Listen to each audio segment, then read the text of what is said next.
Bienvenidos a Curiosidad Relativa. Nos dedicamos a encontrar datos fascinantes. Si te gusta descubrir cosas nuevas, este es tu canal. ¿Sabías que muchas de las majestuosas montañas que hoy dominan nuestros paisajes alguna vez estuvieron sumergidas bajo las profundidades del océano?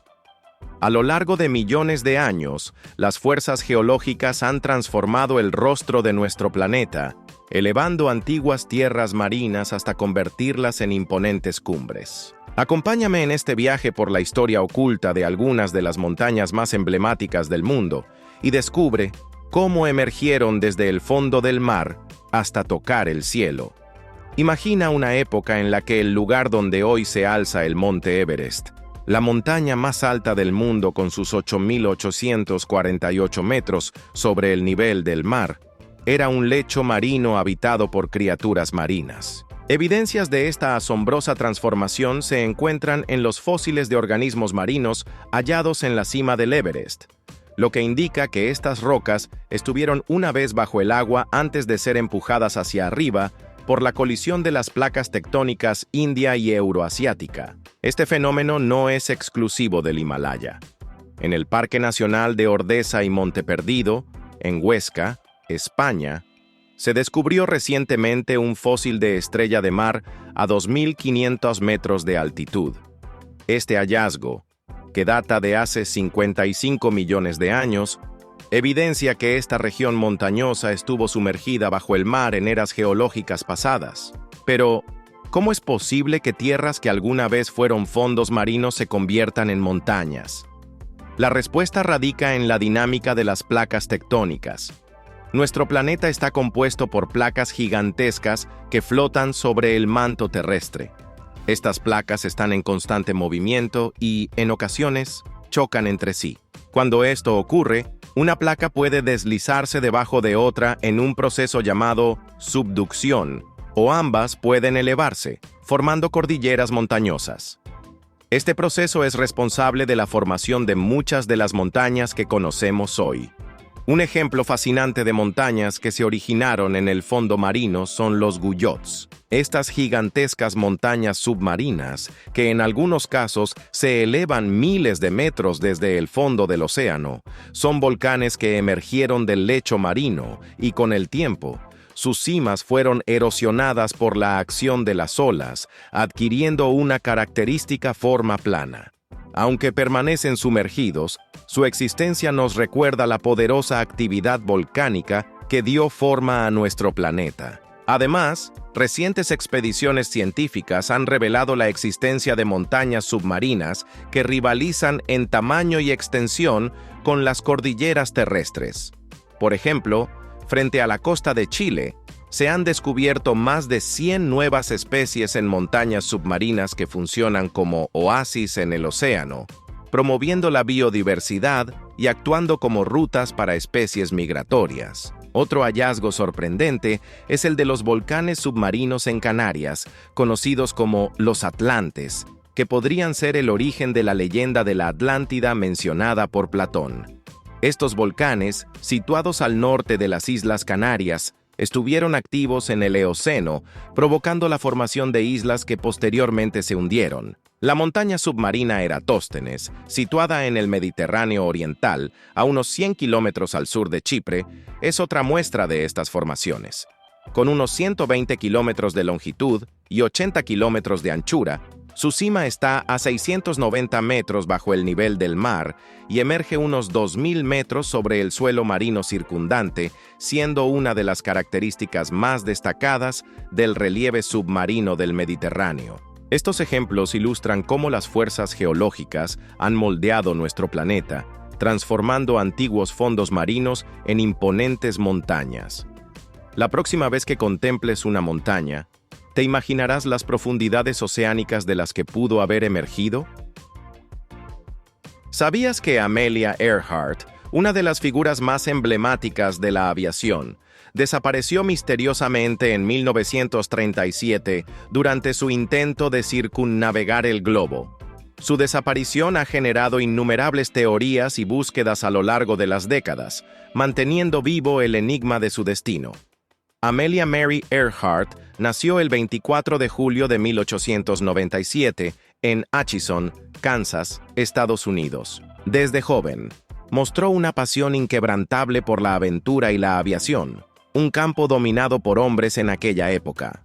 Su determinación la llevó a romper barreras y establecer múltiples récords, convirtiéndose en un símbolo de emancipación y valentía para las mujeres de todo el mundo. En 1932, Earhart se convirtió en la primera mujer en volar sola a través del Atlántico, despegando desde Terranova, Canadá, y aterrizando en Irlanda. Este logro le valió la prestigiosa Distinguished Flying Cross, un honor que la consolidó como una pionera en la aviación. 5 años después, en 1937, Amelia decidió embarcarse en su proyecto más ambicioso: dar la vuelta al mundo por la línea ecuatorial, la ruta más larga posible. Junto a su navegante, Fred Noonan, partió en un bimotor Lockheed Electra 10C, especialmente modificado para la travesía. El viaje constaba de varias etapas, y tras recorrer aproximadamente 35.000 kilómetros, solo les restaba una última etapa para completar la hazaña. El 2 de julio de 1937, Earhart y Noonan despegaron desde Lae, Nueva Guinea, con destino a la diminuta isla Howland, en medio del Pacífico. A pesar de los esfuerzos del guardacostas estadounidense Itasca, que estaba estacionado cerca de Howland para asistir en la navegación, la comunicación se tornó problemática. El último mensaje registrado de Earhart indicaba que estaban volando en línea recta norte-sur, pero no podían ver la isla. Después de ese mensaje, se perdió todo rastro de la aeronave y sus ocupantes. La desaparición de Amelia Earhart desató una de las mayores operaciones de búsqueda y rescate de la época, pero no se encontraron restos concluyentes. A lo largo de los años, han surgido diversas teorías sobre su destino. Algunas sugieren que el avión se quedó sin combustible y se hundió en el océano, mientras que otras apuntan a que aterrizaron en alguna isla deshabitada y sobrevivieron por un tiempo. Una de las hipótesis más debatidas es que pudieron haber aterrizado en la isla Nikumaroro, donde se han encontrado restos que podrían estar relacionados con la aviadora, aunque ninguna evidencia ha sido concluyente hasta la fecha. Recientemente, en enero de 2024, la empresa de exploración submarina Deep Sea Vision informó haber encontrado posibles restos del avión de Earhart en el fondo del Océano Pacífico, a unos 5.000 metros de profundidad. Una imagen de sonar del dron submarino Hugin 6000 mostró una forma que coincide con el bimotor Lockheed Electra 10C de Earhart. Deep Sea Vision planea regresar al sitio para confirmar el hallazgo, pero hasta ahora no se ha realizado ninguna verificación adicional, manteniendo el misterio sin resolver. La historia de Amelia Earhart ha inspirado a generaciones de mujeres y hombres a perseguir sus sueños sin importar las adversidades. Su legado perdura en la aviación y en la lucha por la igualdad de género. A pesar de las décadas transcurridas desde su desaparición, el mundo sigue fascinado por su historia y continúa buscando respuestas. La próxima vez que mires al cielo y veas un avión surcando las nubes, te preguntarás sobre el destino de aquella valiente mujer que se atrevió a desafiar los límites de su tiempo. ¿Sabías que Andrew Carnegie, uno de los magnates más influyentes del siglo XIX, pasó de ser un humilde trabajador textil a convertirse en el rey del acero y un destacado filántropo? Su vida es un testimonio del espíritu emprendedor y la capacidad de superación personal. Nacido el 25 de noviembre de 1835 en Dunfermline, Escocia, Carnegie creció en una familia de tejedores que enfrentaba dificultades económicas. En 1848, buscando mejores oportunidades, emigraron a Estados Unidos, estableciéndose en Allegheny, Pensilvania. A los 13 años, Andrew comenzó a trabajar como bobinador en una fábrica textil, ganando $1 semanal. A pesar de su limitada educación formal, tenía una sed insaciable de conocimiento. Aprovechó la generosidad del coronel James Anderson, quien abría su biblioteca personal a jóvenes trabajadores cada sábado por la noche. Este acceso a libros permitió a Carnegie educarse a sí mismo, demostrando que la educación no siempre proviene de instituciones formales, sino también de la iniciativa personal y los recursos disponibles. Su espíritu emprendedor lo llevó a buscar mejores oportunidades. A los 15 años, se convirtió en mensajero de telégrafos y gracias a su dedicación, ascendió rápidamente. A los 24 años, ya era superintendente de la División Occidental de la Pennsylvania Railroad. Durante este período, comenzó a invertir en diversas industrias, incluyendo el hierro y el petróleo, sentando las bases de su futura fortuna. En 1865, fundó la Keystone Bridge Company, enfocada en la construcción de puentes de hierro, y posteriormente la Union Iron Mills en 1868. Su visión innovadora lo llevó a adoptar el proceso Bessemer para la producción de acero, revolucionando la industria siderúrgica.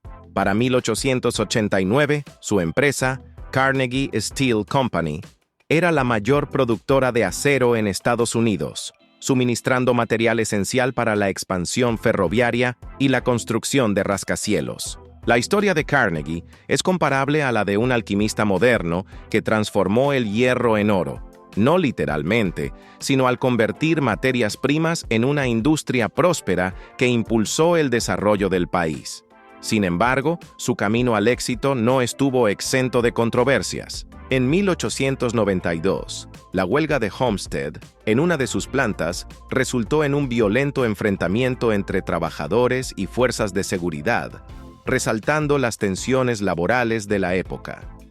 Este evento manchó su reputación, pero también lo llevó a reflexionar sobre las condiciones laborales y su responsabilidad como empresario. En 1901, Carnegie vendió su empresa al banquero J.P. Morgan por $480 millones, una suma astronómica para la época, que hoy equivaldría a miles de millones. Este acuerdo lo convirtió en uno de los hombres más ricos del mundo, pero, a diferencia de otros magnates que acumulaban riquezas, Carnegie tenía una filosofía diferente. Creía que la riqueza excesiva debía utilizarse para el bien común. Escribió El Evangelio de la Riqueza, donde afirmaba que el hombre que muere rico muere deshonrado, enfatizando la responsabilidad de los acaudalados de redistribuir su fortuna en vida para beneficiar a la sociedad. Fiel a sus convicciones, dedicó sus últimos años a la filantropía. Financió la construcción de más de 2.800 bibliotecas públicas en Estados Unidos y el Reino Unido, reconociendo el poder transformador de la educación, algo que él mismo experimentó en su juventud. Además, fundó instituciones educativas como la Universidad Carnegie Mellon en Pittsburgh y el Instituto Carnegie en Washington, D.C. Su legado filantrópico es comparable al de un jardinero que planta semillas cuyo fruto no llegará a ver, pero que beneficiará a generaciones futuras. Carnegie también promovió la paz internacional. En 1910, estableció la Fundación Carnegie para la Paz Internacional, buscando resolver conflictos a través del diálogo y la diplomacia. Su visión era la de un mundo donde las naciones resolvieran sus diferencias de manera civilizada, evitando las devastaciones de la guerra. Andrew Carnegie falleció el 11 de agosto de 1919 en Lenox, Massachusetts, a los 83 años. Dejó un legado monumental que continúa influyendo en la educación, la cultura y la filantropía. Su vida es un testimonio de cómo la determinación, la innovación y la responsabilidad social pueden converger para transformar no solo la vida de una persona, sino también el curso de una nación. Al reflexionar sobre su trayectoria surge una pregunta. En nuestra sociedad actual, ¿cómo podemos emular el espíritu filantrópico de Carnegie para abordar los desafíos contemporáneos y fomentar un legado de bienestar común? ¿Sabías que una de las sustancias más letales conocidas por la humanidad, la toxina botulínica, ha encontrado su lugar en la medicina y la estética modernas? Esta toxina, producida por la bacteria Clostridium botulinum, es tan potente que una cantidad diminuta puede causar parálisis muscular severa. Sin embargo, en dosis controladas, se ha convertido en una herramienta valiosa para tratar diversas afecciones y mejorar la apariencia estética. El descubrimiento de la toxina botulínica se remonta al siglo XIX, cuando el médico alemán Justinus Kerner investigó casos de envenenamiento por consumo de salchichas contaminadas. Observó que las víctimas sufrían parálisis muscular progresiva, lo que lo llevó a sospechar de una toxina presente en los alimentos. Aunque no pudo aislarla, sus observaciones sentaron las bases para futuras investigaciones. Décadas más tarde, en 1895, el bacteriólogo belga Emile van Ermengem identificó la bacteria Clostridium botulinum como la productora de la toxina responsable del botulismo, una enfermedad potencialmente mortal. Este hallazgo permitió comprender mejor la naturaleza de la toxina y abrió la puerta a su estudio en contextos médicos. En la década de 1970, el oftalmólogo estadounidense Dr. Alan B. Scott buscaba alternativas menos invasivas para tratar el estrabismo, una condición en la que los ojos no están alineados correctamente. Experimentó con la toxina botulínica tipo A y descubrió que pequeñas dosis podían relajar los músculos oculares hiperactivos, corrigiendo temporalmente la alineación sin necesidad de cirugía. Este avance revolucionó el tratamiento de diversas afecciones neuromusculares. El uso cosmético de la toxina botulínica fue descubierto accidentalmente en 1987 por la doctora Jan Caruthers. Mientras trataba a una paciente con blefaroespasmo, una condición que causa contracciones involuntarias del párpado, observó que las arrugas del entrecejo de la paciente también desaparecían. Intrigada, junto con su esposo, el cirujano plástico Dr. Alastair Caruthers, iniciaron estudios que culminaron en la aprobación del uso cosmético de la toxina en 2002 por la FDA. Imagina que la toxina botulínica actúa como un interruptor que apaga la comunicación entre los nervios y los músculos. Al bloquear la liberación de acetilcolina, un neurotransmisor esencial para la contracción muscular, induce una relajación temporal del músculo. Esta propiedad es la que permite suavizar las arrugas de expresión al inyectarse en pequeñas dosis en áreas específicas del rostro, ofreciendo un aspecto más juvenil sin necesidad de cirugía. Además de sus aplicaciones estéticas, la toxina botulínica se utiliza para tratar afecciones como la hiperhidrosis, sudoración excesiva y migrañas crónicas. Por ejemplo, pacientes que sufren de migrañas debilitantes han encontrado alivio con inyecciones periódicas de la toxina, mejorando significativamente su calidad de vida. Es fascinante cómo una sustancia tan peligrosa puede, en manos expertas, transformarse en una herramienta terapéutica y estética. Sin embargo, su uso indebido o en entornos no profesionales puede acarrear riesgos significativos. Por ejemplo, se han reportado casos de efectos adversos graves debido a la administración de productos ilegales o en condiciones inadecuadas. La búsqueda de la eterna juventud ha llevado a muchos a recurrir a tratamientos como el Botox. Pero, ¿hasta qué punto estamos dispuestos a arriesgar nuestra salud en pos de la perfección estética? ¿Sabías que la expresión «el cofre de Davy Jones» ha sido utilizada durante siglos por los marineros para referirse al fondo del mar, donde reposan aquellos que han encontrado su final en las profundidades oceánicas? Este término es un eufemismo para la muerte en el mar, y Davy Jones es considerado una personificación del demonio de los océanos. El origen del nombre Davy Jones es incierto y ha dado lugar a diversas teorías. Algunos sugieren que podría derivar de un pirata real llamado David Jones, que operaba en el Océano Índico en la década de 1630, aunque su notoriedad no parece suficiente para haber dado origen a una leyenda tan extendida. Otra hipótesis señala a un tabernero británico mencionado en la canción Jones's Ale is New de 1594, quien supuestamente secuestraba a marineros ebrios y los vendía a barcos que necesitaban tripulación. También se ha propuesto que Davy es una corrupción de Devil, diablo en inglés, y que Jones podría estar relacionado con el profeta bíblico Jonás, quien es visto como un ángel maligno por los marineros debido a su desafortunada travesía en el mar. La primera mención literaria de Davy Jones aparece en el siglo XVIII, en The Adventures of Peregrine Pickle, 1751, de Tobias Smollett. Se describe a Jones como una criatura monstruosa con ojos de disco, 3 filas de dientes, cuernos y humo azul que sale de sus fosas nasales. Esta representación contribuyó a cimentar la imagen de Davy Jones como un ser temible en la cultura popular. La leyenda de Davy Jones ha sido retomada en diversas obras de ficción, siendo una de las más conocidas la saga cinematográfica Piratas del Caribe. En estas películas, Davy Jones es retratado como el capitán del Holandés Errante, un barco fantasma condenado a navegar eternamente. Este personaje, con su rostro tentacular y su corazón encerrado en un cofre, personifica la implacable fuerza del mar y el destino ineludible de aquellos que osan desafiarlo. La expresión «el cofre de Davy Jones» es utilizada como un eufemismo para la muerte o el entierro en el mar.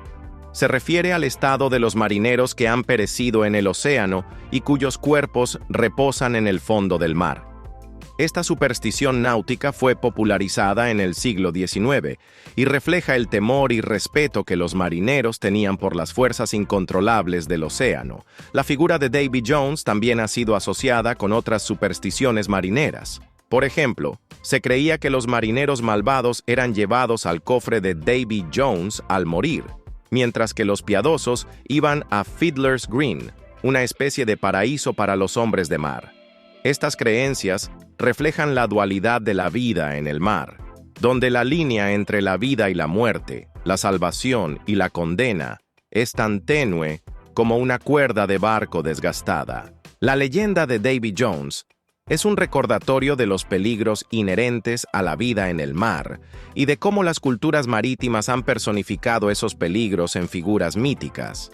Al igual que otras leyendas marinas, como la del Kraken o la del Holandés Errante, Davy Jones personifica las fuerzas incontrolables y misteriosas del océano que han fascinado y aterrorizado a la humanidad durante siglos. En la actualidad, la figura de Davy Jones sigue siendo un símbolo poderoso en la cultura popular, representando tanto la aventura y el misterio del mar como sus peligros y desafíos. Su leyenda continúa inspirando historias, películas y canciones, manteniendo viva la fascinación por el océano y sus insondables secretos. Así, la leyenda de Davy Jones nos invita a reflexionar sobre nuestra relación con el mar y los misterios que esconde. ¿Qué otras historias y criaturas aguardan en las profundidades, esperando ser descubiertas por aquellos valientes o insensatos que se aventuren más allá del horizonte conocido? ¿Sabías que uno de los electrodomésticos más comunes en nuestras cocinas nació gracias a una barra de turrón de maní derretida en el bolsillo de un ingeniero? Imagina que estás en tu laboratorio, trabajando con dispositivos electrónicos, y de repente sientes una sensación pegajosa en tu bolsillo. Eso fue exactamente lo que le sucedió a Percy Spencer en 1945. Spencer, un ingeniero autodidacta que trabajaba para la empresa Raytheon, estaba experimentando con un magnetrón, un dispositivo que genera microondas utilizado en radares militares. Al notar que la barra de turrón de maní en su bolsillo se había derretido inesperadamente, su curiosidad se encendió. Decidió investigar más a fondo y, como cualquier científico hambriento, buscó otros alimentos para experimentar. Primero colocó granos de maíz cerca del magnetrón y, para su deleite, comenzaron a estallar en palomitas, llenando el laboratorio de ese inconfundible aroma a cine. Luego, intentó con un huevo, que terminó explotando en la cara de un colega curioso que se asomó demasiado cerca. Estos experimentos llevaron a Spencer a desarrollar el primer horno de microondas, patentado en 1945 y comercializado en 1947 bajo el nombre de Radarange. Sin embargo, este primer modelo no era precisamente compacto. Medía casi 1.70 metros de altura y pesaba alrededor de 340 kilogramos, aproximadamente el peso de un oso polar adulto. Además, su precio rondaba los $5,000 de la época, lo que hoy equivaldría a unos $50,000. No es de extrañar que las ventas iniciales fueran bajas y que estos colosos culinarios se encontraran principalmente en restaurantes y hospitales. No fue hasta 1967 que la empresa Amana, una subsidiaria de Raytheon, lanzó un modelo más asequible y de tamaño reducido, similar al que conocemos hoy en día. Este nuevo diseño permitió que el microondas se convirtiera en un electrodoméstico común en los hogares, revolucionando la forma en que cocinamos y calentamos nuestros alimentos. El corazón de este invento es el magnetrón, que convierte la energía eléctrica en microondas.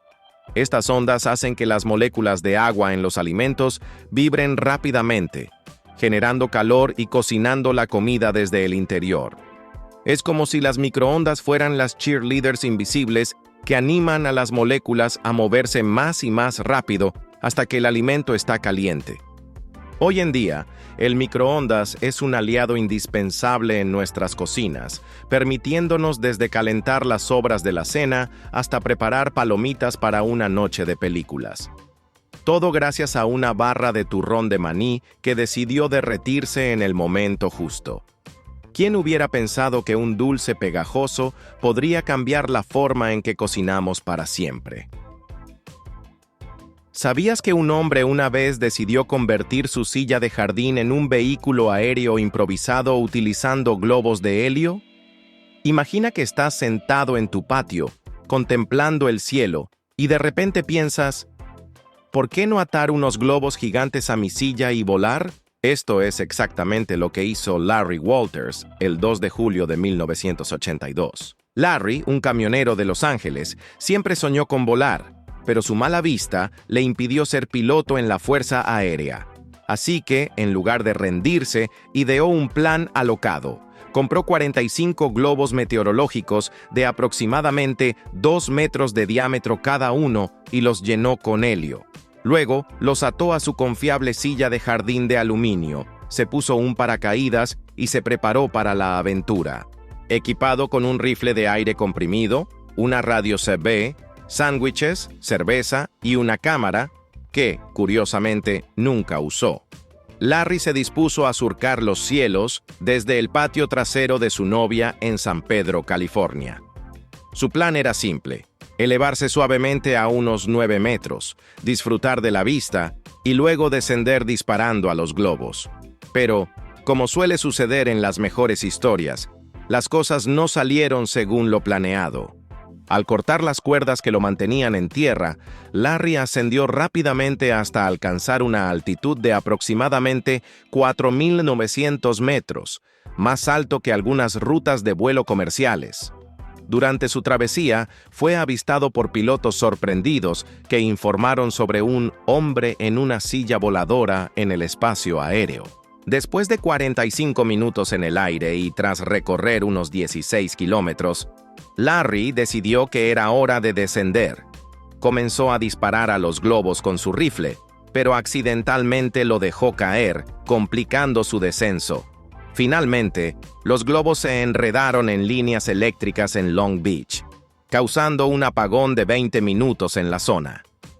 Afortunadamente, Larry aterrizó ileso y fue recibido por las autoridades, quienes, aunque impresionadas, no pudieron evitar arrestarlo. Este audaz vuelo convirtió a Larry en una celebridad instantánea. Apareció en programas de televisión y se convirtió en una leyenda urbana. Su hazaña ha inspirado películas y documentales, demostrando que, a veces, las ideas más descabelladas pueden llevarnos a alturas inesperadas. ¿Te atreverías a intentar algo similar si tuvieras la oportunidad? ¿Sabías que los mariscos son como las estrellas fugaces del mundo culinario? Brillan intensamente en frescura, pero se desvanecen rápidamente si no se consumen a tiempo. A diferencia de la carne roja, que puede durar varios días en el refrigerador, Los mariscos requieren una atención más inmediata. Pero, ¿por qué sucede esto? Imagina que los mariscos son como esponjas marinas llenas de agua. Su alto contenido de agua crea un ambiente perfecto para que las bacterias se multipliquen rápidamente, acelerando su descomposición. En contraste, la carne roja tiene menos agua, lo que dificulta la proliferación bacteriana y le otorga una vida útil más prolongada. Además, los mariscos son ricos en grasas poliinsaturadas, especialmente los famosos ácidos grasos omega 3. Estas grasas, aunque saludables, son como superhéroes sensibles al oxígeno. Se oxidan fácilmente, lo que contribuye a un deterioro más rápido del producto. Por otro lado, la carne roja contiene más grasas saturadas, que son más resistentes a la oxidación y, por ende, al deterioro. Pensemos ahora en la vida de los peces en aguas frías. Sus enzimas están diseñadas para funcionar eficientemente a bajas temperaturas.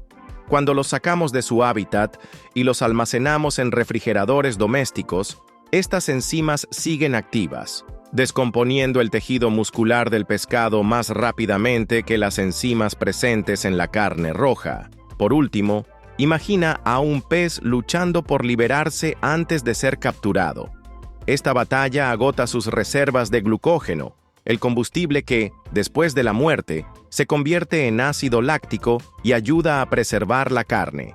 Sin suficiente glucógeno, el pH del músculo no disminuye lo suficiente, creando un ambiente propicio para el crecimiento bacteriano y una descomposición más rápida. En cambio, los animales terrestres suelen ser sacrificados en condiciones que minimizan el estrés, preservando sus reservas de glucógeno y, por ende, su frescura.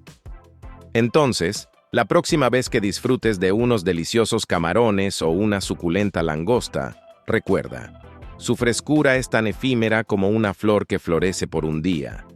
¿No te parece fascinante cómo la naturaleza ha diseñado cada alimento con su propio reloj de frescura?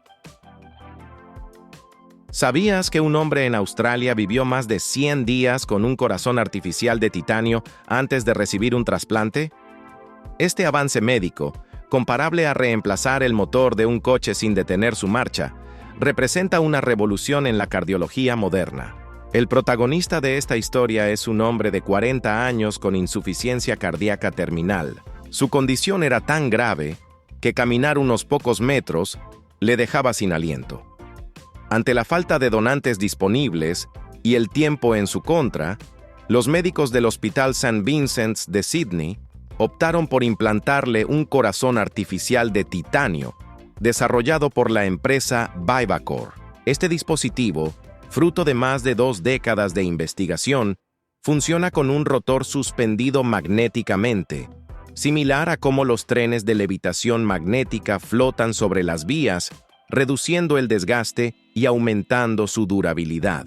Durante más de 3 meses, este corazón mecánico bombeó sangre por su cuerpo, permitiéndole recuperar movilidad y calidad de vida. Sorprendentemente, en febrero, se convirtió en la primera persona en el mundo en ser dada de alta del hospital con un dispositivo de este tipo. Finalmente, en marzo, recibió un trasplante de corazón humano y actualmente se encuentra en proceso de recuperación. Este logro es comparable a utilizar una batería externa para mantener un dispositivo electrónico funcionando hasta encontrar una fuente de energía permanente. La escasez de órganos para trasplantes es un problema global. Cada año, solo unas 6,000 personas reciben un nuevo corazón, mientras que millones mueren esperando un donante. El éxito del corazón artificial de Vivacor podría cambiar esta realidad, ofreciendo una solución temporal o incluso permanente para quienes padecen insuficiencia cardíaca avanzada. Además, al ser un dispositivo mecánico, se elimina el riesgo de rechazo inmunológico, una de las principales complicaciones en los trasplantes de órganos. Esto es similar a cómo un repuesto genérico encaja perfectamente en diferentes modelos de dispositivos, sin provocar incompatibilidades. Este avance plantea una pregunta intrigante. ¿Estamos cerca de un futuro donde los corazones artificiales reemplacen por completo la necesidad de donantes humanos? ¿Sabías que las prácticas funerarias a lo largo de la historia han sido tan variadas y fascinantes como las culturas que las desarrollaron? Desde las enigmáticas momias egipcias hasta los misteriosos entierros en cuevas mexicanas, la humanidad ha buscado diversas formas de honrar a sus muertos y asegurar su tránsito al más allá. En el antiguo Egipto, la momificación era esencial para garantizar la vida eterna. Este meticuloso proceso comenzaba con la extracción de los órganos internos, excepto el corazón, considerado el centro del ser.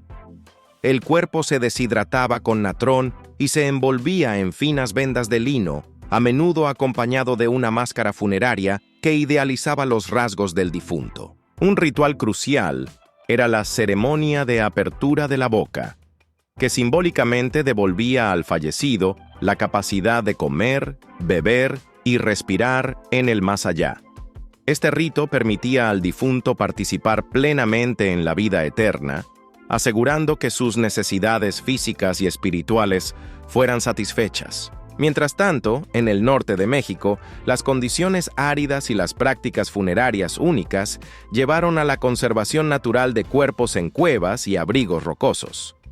Los difuntos eran colocados en posición fetal y envueltos en mantas tejidas con fibras vegetales, pieles de animales o petates, formando bultos mortuorios atados que facilitaban la desecación tisular. Estos entierros, que datan de hasta 670 a.C., ofrecen una visión íntima de las creencias y costumbres de las culturas prehispánicas de la región. En Europa, descubrimientos recientes han sacado a la luz prácticas funerarias igualmente intrigantes. En el yacimiento de Tolos de Montelirio, cerca de Sevilla, se encontraron los restos de 20 mujeres dispuestas en círculo y adornadas con miles de cuentas de conchas marinas, sumando más de 270,000 en total. Estas conchas, relacionadas con la diosa de la fertilidad, Afrodita, sugieren un ritual de gran significado. Además, una de las mujeres destacaba por estar alineada con una estela que permitía que un rayo de sol la iluminara durante el solsticio de verano, lo que añade un componente astronómico y simbólico al enterramiento. Estas diversas prácticas reflejan la profunda conexión de las culturas con la muerte y el más allá. Mientras que los egipcios buscaban preservar el cuerpo para la eternidad mediante la momificación y rituales detallados, las culturas del norte de México confiaban en las condiciones naturales y en envolturas específicas para asegurar la conservación del difunto. Por otro lado, los complejos rituales europeos, como el de Montelirio, indican una rica simbología y posiblemente una estructura social jerárquica, donde ciertos individuos recibían honores especiales en la muerte. Estos ejemplos nos muestran que, aunque las prácticas funerarias varían ampliamente, todas comparten un objetivo común: honrar a los muertos y facilitar su transición al más allá. Cada rito, desde la meticulosa momificación egipcia hasta los elaborados entierros con conchas en Europa, nos ofrece una ventana al alma de las culturas antiguas y su percepción de la vida y la muerte. Al reflexionar sobre estas prácticas, surge una pregunta intrigante: ¿cómo nuestras propias costumbres funerarias actuales serán interpretadas por las generaciones futuras? ¿Sabías que el corazón humano, ese incansable órgano que late alrededor de 100,000 veces al día y bombea aproximadamente 7,500 litros de sangre, tiene una capacidad de regeneración más limitada de lo que desearíamos? A diferencia de animales como el pez cebra, capaz de regenerar su corazón por completo en tan solo 60 días, nuestro músculo cardíaco enfrenta desafíos significativos para recuperarse después de un daño, como el provocado por un infarto. Imagina que el corazón es como una carretera muy transitada. Con el tiempo, el tráfico constante provoca desgaste y eventualmente aparecen baches. En el caso de una carretera, estos baches pueden repararse rápidamente para garantizar una circulación fluida. Sin embargo, en el corazón humano, la reparación natural es más complicada. Tras un infarto, Millones de células musculares cardíacas mueren y no son reemplazadas de manera eficiente, lo que conduce a la formación de cicatrices y, a largo plazo, a una insuficiencia cardíaca. Pero la ciencia no se ha detenido en la búsqueda de soluciones. Recientemente, investigadores del Baylor College of Medicine, en colaboración con el QIMR Berghofer Medical Research Institute de Australia, han descubierto una vía prometedora para inducir la proliferación de cardiomiocitos adultos, las células responsables de la contracción del corazón. Al inhibir farmacológica o genéticamente los canales de calcio tipo L, LTCC, lograron reactivar la capacidad de estas células para dividirse y regenerar el tejido dañado. Para entenderlo mejor, pensemos en los LTCC como puertas que permiten la entrada de calcio a las células cardíacas. Este calcio es esencial para la contracción del corazón, pero también actúa como una señal que limita la capacidad de las células para dividirse. Al bloquear estas puertas, se reduce la actividad de una enzima llamada calcineurina, lo que a su vez disminuye la expresión de ciertos genes que frenan la proliferación celular. Es como si al cerrar estas puertas, se eliminara un obstáculo que impedía a las células cardíacas regenerarse. Este hallazgo es especialmente emocionante porque los inhibidores de LTCC, como el verapamilo, el diltiazem y la nimodipina, ya son medicamentos aprobados y ampliamente utilizados en cardiología para tratar la hipertensión y las arritmias. Esto significa que podrían reutilizarse en terapias de regeneración cardíaca sin necesidad de desarrollar nuevos fármacos desde cero. Además, otros enfoques innovadores están emergiendo en el campo de la medicina regenerativa. Por ejemplo, se están desarrollando parches musculares fabricados con células madre que pueden ayudar a reparar corazones dañados. Estos parches, conocidos como EIHM, han mostrado su efectividad en primates y en un paciente humano, mejorando significativamente la función cardíaca sin efectos adversos. A medida que avanzamos en la comprensión y aplicación de estas terapias, surge una pregunta intrigante. ¿Estamos a las puertas de una era en la que el corazón humano pueda repararse a sí mismo, al igual que lo hace el pez cebra? ¿Sabías que la ludopatía o adicción al juego está afectando cada vez más a los adolescentes en todo el mundo? Este fenómeno ha encendido las alarmas de expertos y autoridades, ya que los jóvenes se están convirtiendo en una población especialmente vulnerable a los riesgos asociados con el juego. Un estudio reciente de la Universidad de Zaragoza reveló que el 25% de los jóvenes aragoneses de entre 16 y 25 años están expuestos al juego, con un aumento notable en comportamientos problemáticos relacionados con apuestas en línea y la constante exposición a publicidad masiva. Esta situación es comparable a la creciente preocupación en la comunidad valenciana, donde más del 40% de los adolescentes de 15 a 17 años han participado en plataformas de apuestas online, a pesar de las restricciones legales de edad. La facilidad de acceso a las apuestas en línea, junto con estrategias de marketing agresivas que utilizan figuras públicas y promociones atractivas, ha normalizado el juego entre los jóvenes.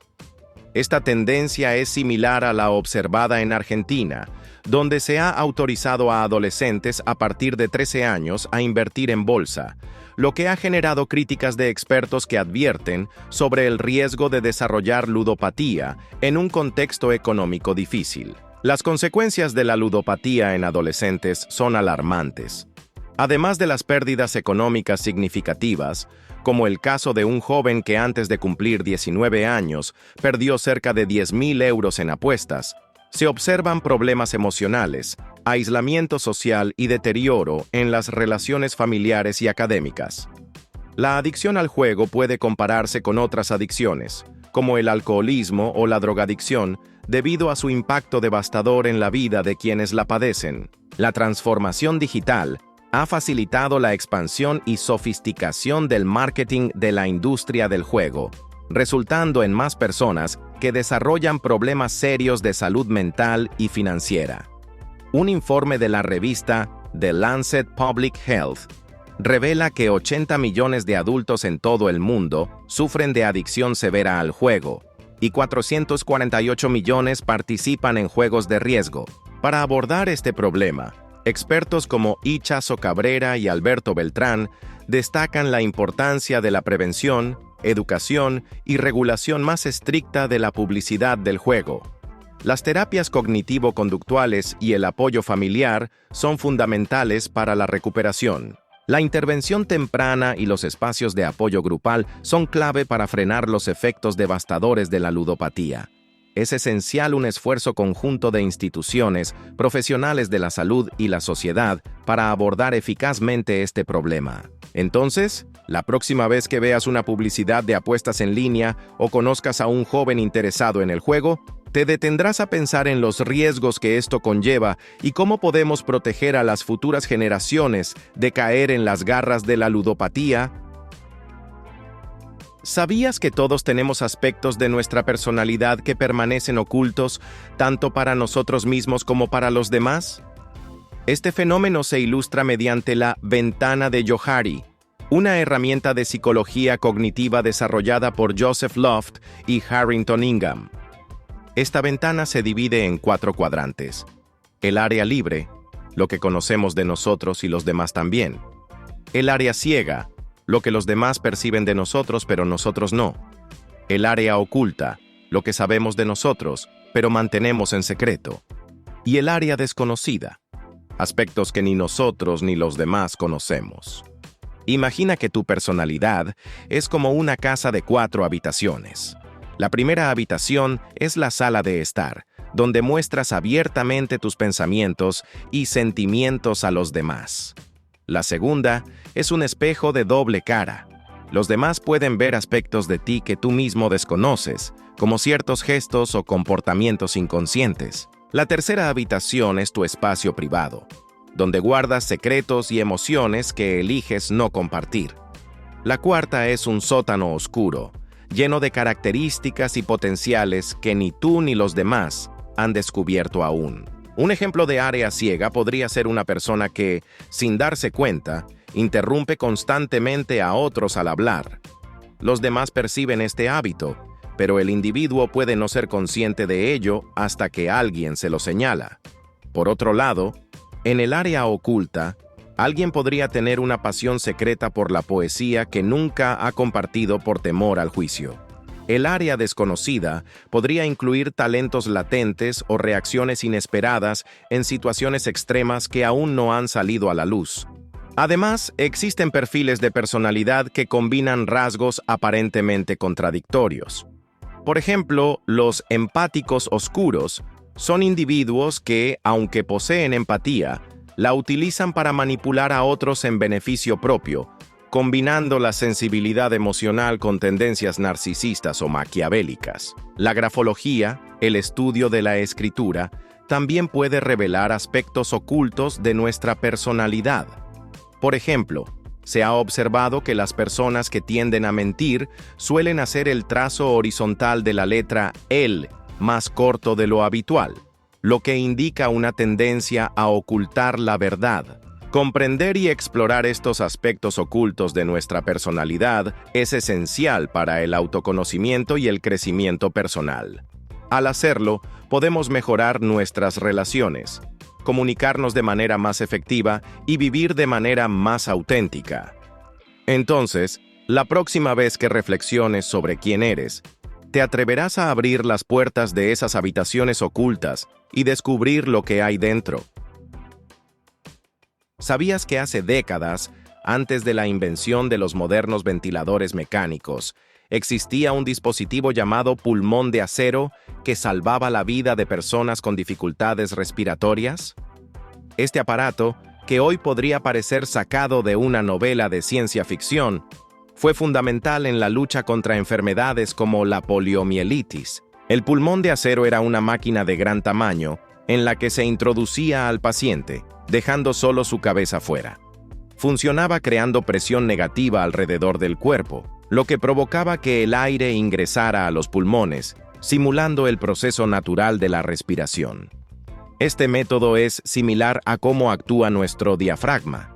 Al contraerse, genera una presión negativa en la cavidad torácica que permite la entrada de aire. Para entender mejor su funcionamiento, imagina una jeringa. Al tirar del émbolo hacia atrás, se crea una presión negativa dentro de la jeringa que succiona el líquido hacia adentro. De manera análoga, el pulmón de acero expandía y contraía el tórax del paciente mediante cambios de presión, facilitando así la entrada y salida de aire en los pulmones. Durante las epidemias de poliomielitis en las décadas de 1940 y 1950, el pulmón de acero se convirtió en una herramienta esencial. La poliomielitis, una enfermedad viral que afectaba el sistema nervioso, podía paralizar los músculos respiratorios, impidiendo que las personas pudieran respirar por sí mismas. En este contexto, el pulmón de acero ofrecía una solución que permitía mantener con vida a los pacientes mientras su cuerpo luchaba contra la infección. Aunque hoy en día el pulmón de acero ha sido reemplazado por ventiladores de presión positiva más compactos y eficientes, su legado perdura. Los ventiladores modernos impulsan aire directamente en los pulmones del paciente, a diferencia del pulmón de acero que utilizaba presión negativa. Este cambio en la tecnología ha permitido tratamientos más efectivos y menos invasivos para quienes requieren asistencia respiratoria. La evolución de estos dispositivos refleja el avance de la medicina y la tecnología en la búsqueda de soluciones para problemas de salud complejos. Así como el pulmón de acero fue una innovación crucial en su tiempo, los actuales ventiladores mecánicos representan el continuo esfuerzo por mejorar la calidad de vida de los pacientes. Entonces, la próxima vez que escuches sobre los avances en tecnología médica, ¿te detendrás a pensar en cómo dispositivos como el pulmón de acero allanaron el camino para las innovaciones que hoy damos por sentadas? ¿Sabías que la eterna pregunta sobre si es mejor caminar o correr bajo la lluvia para mojarse menos ha sido objeto de análisis científicos? Aunque la intuición podría sugerir que correr es la mejor opción, la respuesta es más compleja y depende de varios factores. Imagina que te sorprende una tormenta sin paraguas. Si decides caminar, pasarás más tiempo bajo la lluvia, lo que incrementa la cantidad de agua que caerá sobre ti. Por otro lado, al correr, aunque reduces el tiempo de exposición, te enfrentas a más gotas de lluvia en la parte frontal de tu cuerpo debido a la velocidad. Es similar a la sensación de sacar la mano por la ventana de un coche en movimiento. Cuanto más rápido vas, más gotas golpean tu mano. La clave está en equilibrar el tiempo de exposición y la cantidad de lluvia que impacta en tu cuerpo. Estudios han demostrado que, en la mayoría de los casos, correr bajo la lluvia resulta en menos agua absorbida por la ropa que caminar. Aunque al correr te enfrentas a más gotas frontales, la reducción en el tiempo total bajo la lluvia compensa este efecto. Por ejemplo, un estudio publicado en National Geographic concluyó que, para mojarse menos, es recomendable correr, ya que se pasa menos tiempo bajo la lluvia. Sin embargo, factores como la dirección y la intensidad de la lluvia también juegan un papel crucial. Si la lluvia es impulsada por el viento y cae en un ángulo, la dirección en la que te muevas en relación con el viento puede influir en cuánto te mojas. Por ejemplo, si corres en la misma dirección que el viento, podrías mojarte menos que si lo haces en contra. Además, la intensidad de la lluvia es determinante. En lluvias ligeras, la diferencia entre caminar o correr es mínima, pero en lluvias intensas, correr puede reducir significativamente la cantidad de agua que recibes. La forma y el tamaño de tu cuerpo también afectan la cantidad de agua que absorbes. Una persona más alta o más ancha presenta una mayor superficie para que las gotas de lluvia impacten, similar a cómo una sombrilla grande recoge más agua que una pequeña. Además, la ropa que uses influye. Prendas impermeables o de secado rápido pueden ayudarte a mantenerte más seco, independientemente de si corres o caminas. En resumen, aunque correr generalmente te ayudará a mojarte menos que caminar bajo la lluvia, las condiciones específicas, como la dirección del viento, la intensidad de la lluvia y la ropa que lleves, pueden alterar este resultado.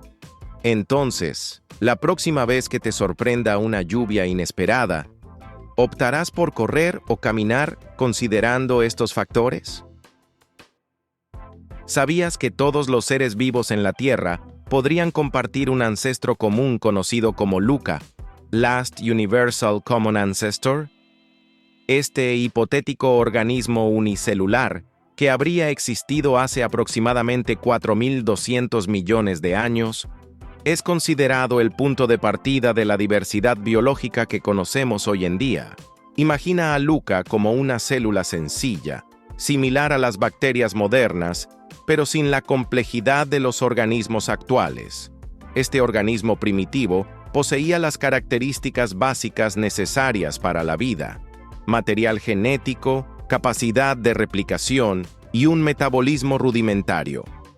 A partir de LUCA, la evolución condujo a una increíble variedad de formas de vida, desde las diminutas arqueas hasta los majestuosos mamíferos. Para entender la importancia de LUCA, pensemos en un árbol genealógico. Si retrocedemos en el tiempo, encontraríamos un antepasado común del cual descienden todas las ramas familiares. De manera similar, LUCA representa el tronco del árbol de la vida, del cual emergen todas las ramas que representan las diferentes especies. La existencia de LUCA se basa en evidencias genéticas y bioquímicas. Por ejemplo, todos los organismos comparten ciertas moléculas y procesos fundamentales, como el ADN y la síntesis de proteínas. Esta uniformidad sugiere un origen común. Además, las similitudes en las secuencias genéticas entre diferentes especies respaldan la idea de un ancestro universal. Recientes estudios han permitido reconstruir parcialmente el genoma de LUCA, revelando que era un organismo relativamente complejo, con un genoma que codificaba aproximadamente 2.600 proteínas. Esta estimación es más alta de lo que se pensaba anteriormente y sugiere que LUCA vivió en un ecosistema rico, posiblemente cerca de la superficie del agua o en estanques calientes. La teoría de LUCA también nos ayuda a comprender cómo la vida pudo haberse adaptado a diversas condiciones ambientales. Algunos científicos proponen que LUCA vivió en ambientes extremos, como fuentes hidrotermales en el fondo oceánico, donde las condiciones eran similares a las de la Tierra primitiva. Esta adaptación inicial podría explicar la capacidad de ciertos organismos actuales para sobrevivir en entornos hostiles. Es fascinante pensar que, a pesar de la inmensa diversidad de la vida, todos compartimos un origen común. Esta conexión nos recuerda la interrelación de todas las especies y la importancia de preservar la biodiversidad. Así como las ramas de un árbol dependen del tronco para sostenerse, todas las formas de vida están intrínsecamente ligadas a su ancestro común. Además, investigaciones recientes han cuestionado la teoría convencional sobre la evolución del código genético. Un estudio sugiere que el orden de aparición de los aminoácidos podría ser diferente al que se creía, lo que implica la existencia de códigos genéticos anteriores que han desaparecido con el tiempo. Estos hallazgos cambian nuestra comprensión de la evolución de la vida y abren nuevas puertas al cuestionar el origen de la vida, tal como lo conocemos. Entonces, al contemplar la vastedad y diversidad de la vida en nuestro planeta, ¿te has preguntado cómo este diminuto ancestro común influyó en la formación de la compleja red de organismos que habitan la Tierra hoy en día? ¿Sabías que la mantis religiosa posee habilidades tan sorprendentes que parecen sacadas de una película de ciencia ficción? Este insecto, cuyo nombre proviene de la posición de sus patas delanteras que asemejan a alguien en oración, es mucho más que una simple criatura rezando. Imagina un depredador que, al igual que un maestro ninja, puede girar su cabeza 180 grados para escanear su entorno con precisión milimétrica. Esta capacidad única en el mundo de los insectos le permite detectar a sus presas o posibles amenazas sin necesidad de mover su cuerpo, manteniendo así su camuflaje intacto. Hablando de camuflaje, la mantis religiosa es una verdadera artista del disfraz. Su coloración, que varía entre tonos verdes y marrones, le permite mimetizarse perfectamente con hojas y ramas, convirtiéndose en una cazadora sigilosa. Algunas especies, como la mantis orquídea, llevan esta habilidad al extremo al asemejarse a flores, engañando tanto a sus presas como a sus depredadores. Pero sus habilidades no terminan ahí. A pesar de tener solo un oído ubicado en su tórax, la mantis religiosa puede detectar ultrasonidos emitidos por murciélagos, sus principales depredadores. Esta capacidad le permite realizar maniobras evasivas en pleno vuelo, similar a cómo un piloto de combate esquiva misiles enemigos. En el ámbito de la caza, la mantis religiosa es una experta en emboscadas. Permanece inmóvil, esperando pacientemente a que una presa desprevenida pase cerca. Cuando esto sucede, lanza un ataque relámpago con sus patas delanteras espinosas, atrapando a su víctima en una fracción de segundo. Su dieta es variada, abarcando desde insectos como moscas y grillos hasta pequeños vertebrados como lagartijas y ranas. Una de las facetas más intrigantes de la mantis religiosa es su comportamiento reproductivo. Durante el apareamiento, es común que la hembra devore al macho, comenzando por la cabeza, lo que proporciona nutrientes esenciales para el desarrollo de sus crías. Este acto, que podría parecer brutal desde una perspectiva humana, es una estrategia evolutiva que asegura la supervivencia de la especie. Después de la cópula, la hembra deposita entre 100 y 300 huevos en una estructura espumosa llamada ooteca, que se endurece para proteger a las futuras crías durante el invierno. Al llegar la primavera, emergen ninfas que, tras varias mudas, alcanzarán la forma adulta, perpetuando así el ciclo de vida de este fascinante insecto. A pesar de su apariencia delicada, la mantis religiosa es una cazadora formidable y una pieza clave en el equilibrio de los ecosistemas. Su presencia ayuda a controlar poblaciones de insectos que podrían convertirse en plagas, demostrando que, en la naturaleza, cada criatura, por pequeña que sea, cumple un rol esencial. Con todas estas características sorprendentes, ¿no te parece que la mantis religiosa es uno de los insectos más fascinantes del reino animal? ¿Sabías que el cangrejo ermitaño caribeño, conocido científicamente como Coenobita clypeatus, es una criatura fascinante que lleva su hogar a cuestas y puede vivir más de 30 años en cautiverio? Imagina un pequeño aventurero que, al igual que un nómada moderno, transporta su caza allá donde va. Este cangrejo, originario del Atlántico Occidental, incluyendo Bahamas, Belice, el sur de Florida, Venezuela e Islas Vírgenes, es una de las 2 especies de cangrejos ermitaños terrestres que se venden comúnmente como mascotas en Estados Unidos. Físicamente, el Coenobita clypeatus exhibe una gama de colores que varía desde un rojo pálido hasta un marrón oscuro o burdeos. Sus pedúnculos oculares son redondos y blancos, adornados con una línea negra o marrón en la parte inferior, y sus ojos tienen una forma ovalada distintiva. Posee 4 patas locomotoras y 4 patas más pequeñas que utiliza para sostener su concha en su lugar. Una de sus pinzas es pequeña, mientras que la otra es notablemente más grande y de un color púrpura característico que le ha valido el apodo de pinza púrpura. Esta pinza más grande le sirve para cerrar la entrada de su concha y protegerse de posibles depredadores. Aunque estos cangrejos viven en tierra firme, no poseen pulmones como los mamíferos. En su lugar, cuentan con branquias modificadas que requieren ambientes con alta humedad relativa para funcionar correctamente. Al igual que alguien que necesita un humidificador en una habitación seca, el Coenobita clypeatus depende de la humedad ambiental para respirar adecuadamente.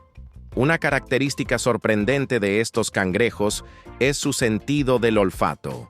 Detectan olores a través de sus anténulas, que terminan en 2 flagelos distintos. El flagelo más grande posee una almohadilla con sensilas olfativas llamadas estetascos, organizadas en filas, permitiéndoles percibir eficientemente su entorno. En cuanto a su ciclo de vida, la reproducción del Coenobita clypeatus es todo un espectáculo natural. Durante ciertas noches, generalmente alrededor de agosto, los cangrejos se congregan en masa cerca de la orilla en un evento conocido como lavado de soldado. En este momento, los machos liberan los huevos fertilizados en el océano. Después de desovar, los cangrejos adultos regresan a tierra firme y buscan una nueva concha entre las muchas que han dejado sus compañeros. Este proceso es vital para la continuidad de la especie y muestra una coordinación impresionante. Los huevos eclosionan en el mar y las larvas viven allí hasta que sus branquias se desarrollan lo suficiente como para extraer oxígeno del aire. Una vez en tierra, el cangrejo ermitaño comienza a beber agua dulce, pero aún requiere agua salada para funciones como la muda. Después de la última muda de desarrollo, las branquias modificadas pierden la capacidad de procesar agua, y el cangrejo puede ahogarse si queda atrapado bajo el agua. En cautiverio, es raro que el Coenobita clipeatus se reproduzca, pero se han documentado casos en recintos al aire libre. Sin embargo, las crías generalmente no sobreviven más allá de los 10 días en estas condiciones. Con todas estas características fascinantes, ¿no te parece que el cangrejo ermitaño caribeño es una de las criaturas más intrigantes del reino animal? ¿Sabías que el telescopio espacial James Webb ha permitido descubrir galaxias tan antiguas que nos acercan a los primeros momentos del universo? Uno de estos hallazgos es la galaxia Hyades GS Z14-0, que con un corrimiento al rojo de 14.32, se formó apenas 300 millones de años después del Big Bang.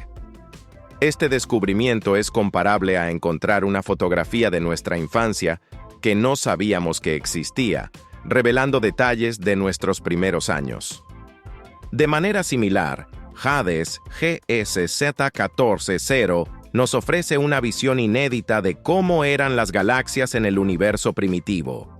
Con un diámetro de 1600 años luz, es significativamente más pequeña que nuestra Vía Láctea, que mide aproximadamente 100.000 años luz de ancho.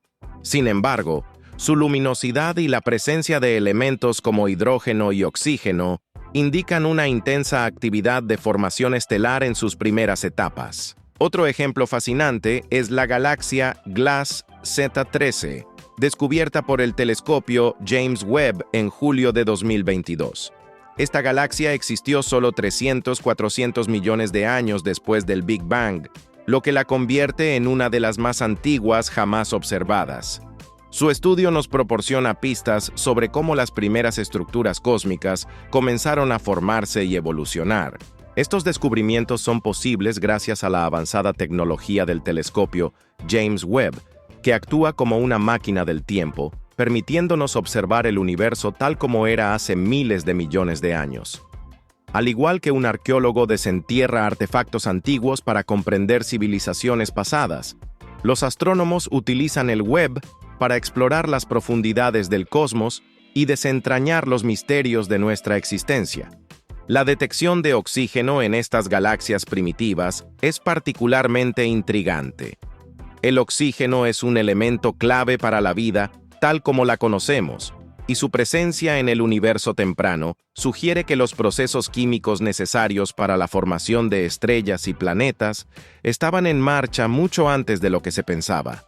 Es como descubrir que los ingredientes para una receta compleja ya estaban disponibles antes de que comenzáramos a cocinar. Estos hallazgos también plantean nuevas preguntas sobre la rapidez con la que se formaron las primeras galaxias y cómo evolucionaron hasta convertirse en las estructuras que observamos hoy.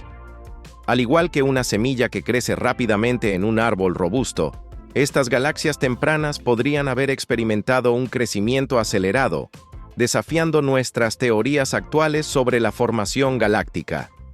Con cada nueva observación, el telescopio James Webb nos acerca más a comprender nuestros orígenes cósmicos.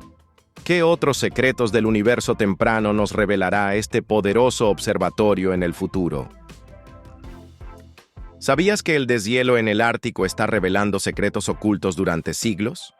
En el archipiélago de Svalbard, Noruega, el retroceso del permafrost ha sacado a la luz tumbas de balleneros del siglo XVII, ofreciendo una ventana al pasado y planteando nuevos desafíos para la conservación histórica. Imagina un congelador que ha mantenido intactos alimentos durante décadas.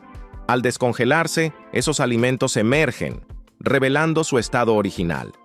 De manera similar, el permafrost de Svalbard ha conservado durante más de 400 años los restos de balleneros europeos que se aventuraron en estas tierras inhóspitas en busca de riqueza a través de la caza de ballenas. Estos marineros enfrentaron condiciones extremas, navegando en aguas gélidas y soportando inviernos interminables, todo en nombre de la prosperidad económica.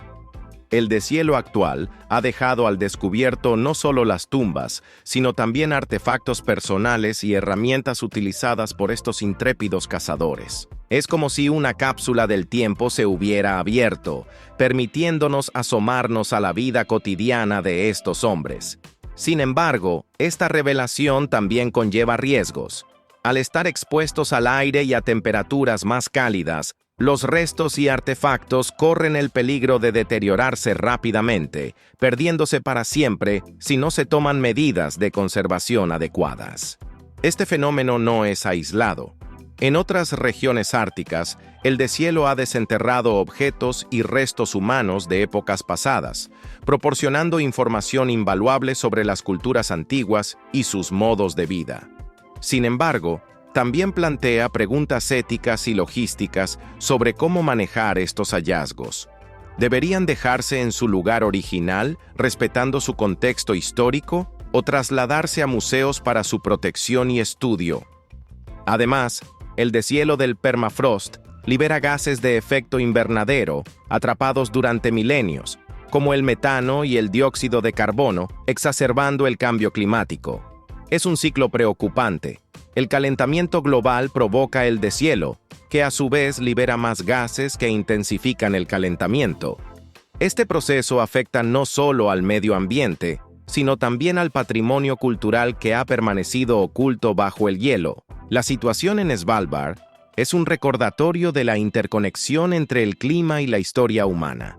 Mientras el planeta se calienta, más secretos del pasado emergen, desafiándonos a protegerlos y a reflexionar sobre nuestro impacto en el mundo. Es como si la Tierra nos estuviera contando historias olvidadas, instándonos a escuchar y aprender. Con el deshielo revelando cada vez más vestigios de nuestra historia, ¿estamos preparados para enfrentar las implicaciones culturales y ambientales que esto conlleva? Gracias por ver el video de hoy. Esperamos que te haya gustado, si fue así. No olvides suscribirte y activar la campanita de notificaciones para que YouTube te avise cuando subamos nuevo video.